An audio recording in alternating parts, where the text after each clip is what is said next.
My name is Patty Brehm, and I'm one of the lucky ones who gets to have a job that's my passion, and my passion is cooking and teaching.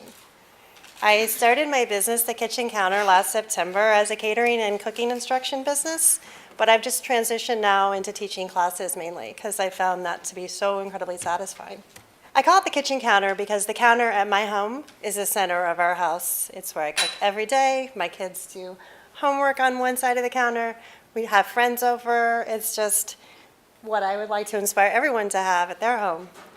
I'm really excited to be teaching cooking and showing people how to approach food in an intuitive way rather than just looking at recipes, but to learn how to trust your instincts. I've been in the food business off and on since I was 14, about 22 years altogether. I grew up with the best teacher on the planet, my mom, who is a big canner and baker and everything from scratch. And I just thought everybody cooked that way. But teaching has taught me that most people really don't have these skills. And so I believe it's kind of becoming a lost art. This class is a risotto making class I did for some young women who wanted to have a birthday party and cook together. And that was super fun. And this was one of the first classes that made me realize that this is what I wanted to do with my life. This is me cooking in a restaurant in Italy where I got to take classes. And so I'm always learning as well as teaching. Those young ladies that I showed you just a minute ago actually got me thinking about teaching because one of them was one of my husband's former students. And she had asked me for years and years to teach her how to cook pasta. And I used to work at the co-op, and I was always so busy that I would run into her and I'm like, I promise, I'll teach you. And a couple years went by and finally got her to my house. Cooked with her and another woman for 2 hours and was like so inspired that I thought, this is what I want to do. Then also talking to them about how they were raised in terms of like what they learned from their parents. And then talking to other people about what they learned from their parents, I began to realize more and more that how I was raised was incredibly lucky, and that there's such a need for people to just take our products, cook from scratch, cook healthy.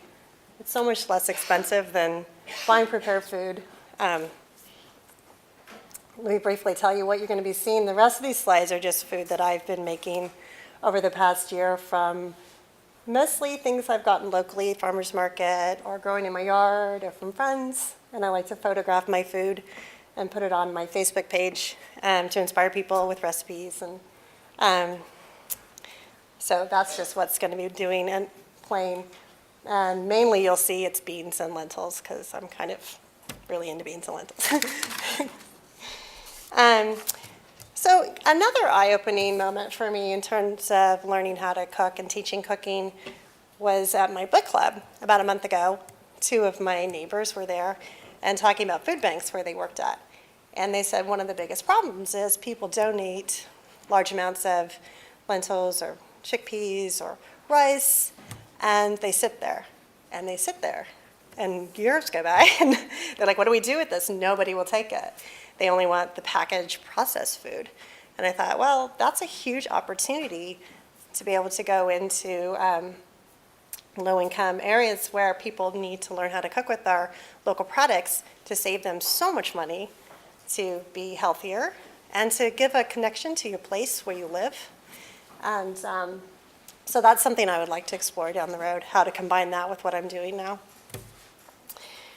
So as far as funding goes, for me, it's pretty minimal because I just only need an apron and a knife, and I travel to people's homes and cook in their kitchens so that they learn like what to do with the equipment they have. Rather than if you come to my house, I'm fully stocked, I can teach you things, but that doesn't help if you go home and then you don't have the same things I have. So I like to show people how to work with what they have so they don't have to go out and spend a lot of money. I like to work with their pantries and kind of organize it for them. So I don't need a lot of funding for that.